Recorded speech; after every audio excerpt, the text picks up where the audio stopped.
A very good afternoon to you and welcome to your lunch primetime news. Let's start off with a look at the headlines. Valid period of the voucher for school uniforms extended to the 28th of February. Plans to develop the Western Province as a city to provide development to the whole nation. Flights between Colombo and Chennai recommences. President extends his wishes to those facing the GCE ordinary level examination. Heavy rains seriously affect people's life in Chennai, India. The expenditure heads of the Ministries of Urban Development, Provincial Councils and Local Government and Ministry of Megapolice and Western Development were taken up for debate today. The GCE Ordinary Level Examination 2015 commenced today. The Department of Examinations stated that 4,670 examination centres have been set up to conduct the examinations. The department added that there are 664,715 candidates sitting for the examination this year, out of which 403,444 are school candidates and 261,271 are private applicants. Speaking to Newsfirst, the Commissioner General of Examinations, WMNGA Pushpakumara, said that this year records the highest number of candidates sitting for the examinations. Newsfirst cameras captured the manner in which students from the Manampitiya Sinhala Mahavidyalaya braved the inclement weather to reach the examination centre today. President Maithripala Sirisena extended his wishes for the students facing the GCE ordinary level examination in a message on Twitter and added that education is the key to individual and national success. Flights between Chennai and Sri Lanka recommenced today. 58 Sri Lankans, who were among the many stranded in Chennai, reached the island today aboard an Indian airline flight. Flights between Chennai and Colombo were suspended as torrential floods forced to cancel air travel from Chennai. There were no aircrafts due to the floods. Later, the monks in the Mahabodhi Vihar area helped us.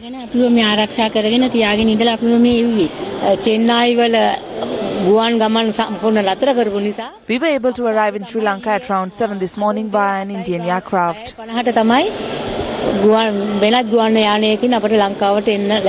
Spokesperson for Sri Lanka Airlines stated that flight UL-127 will depart to Chennai at 1:45 p.m. from Sri Lanka and touch ground in Chennai at 3:05 p.m. today. The flight UL-128 will leave Chennai at 4:05 p.m. which will reach the Katunayake airport at 5:25 p.m. Another 300 devotees who were stranded in India due to floods are due to arrive in the island later today.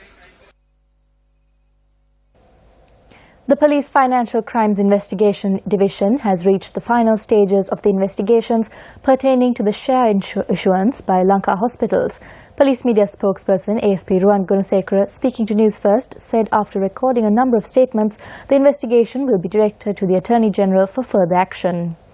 Former chairman of the Securities and Exchange Commission, Dr. Nalaka Godaheva, was remanded until the 14th after he was arrested and produced before court yesterday for alleged financial irregularities at the SEC.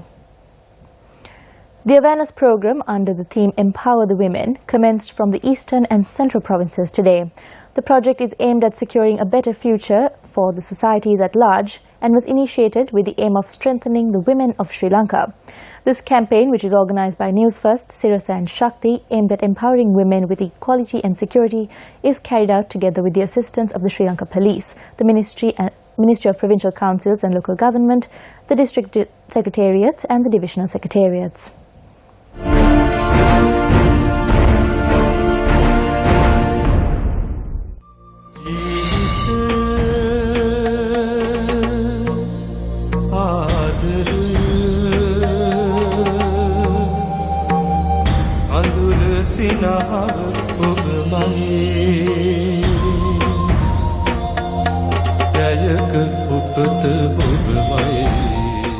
The program commenced at 9 this morning at the Navalapitiya bus stop. Representatives of women organizations, the police and several other persons that arrived from various locations were present for today's leg of the program.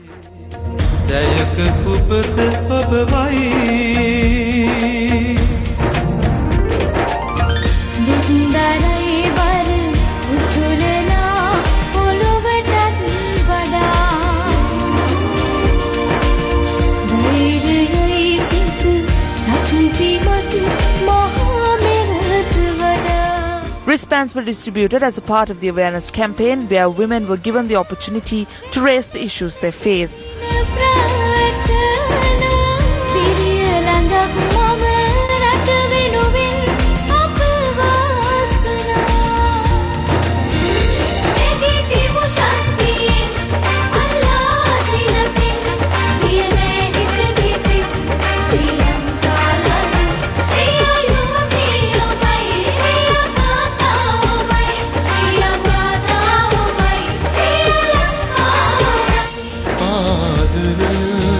Another leg of the Women Empowerment Program got underway in Batticaloa this morning.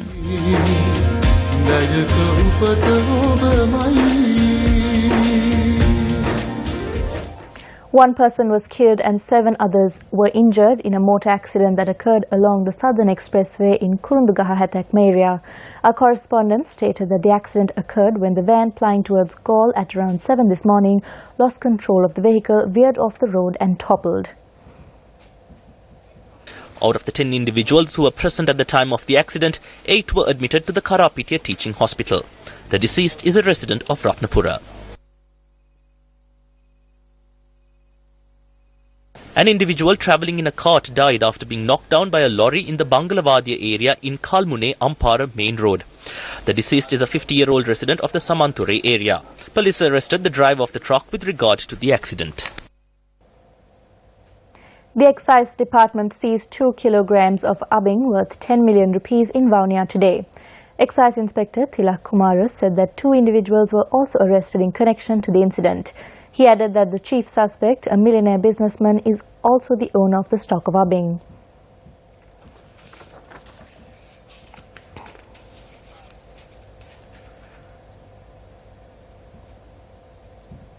Binarasa Niviratna, a young entrepreneur, won the Young Achiever Award at the Global Awards for Brand Excellence this year.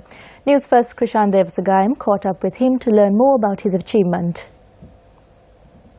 Global Awards for Brand Excellence, Young Achiever Award 2015. Yeah. That's no easy feat, Vinara. Right. Tell us how you qualified for this and what made you win this prestigious award. Right.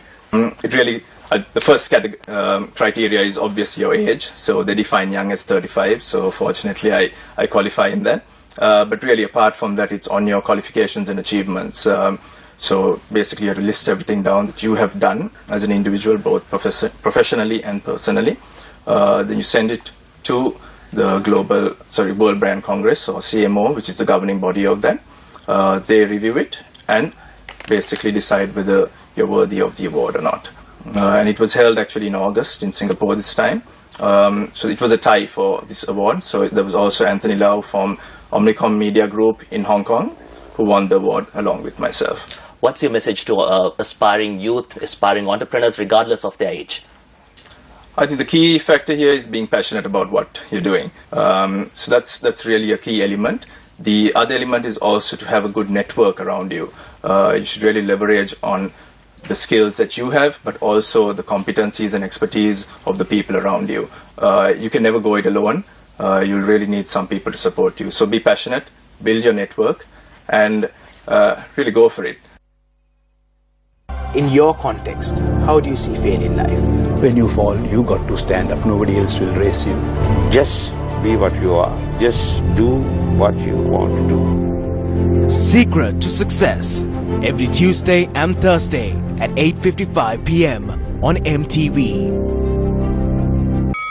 And that's a wrap of your lunch primetime news. Join us again at 1:55 for more of the latest. I'm Aisha Repinto for News First.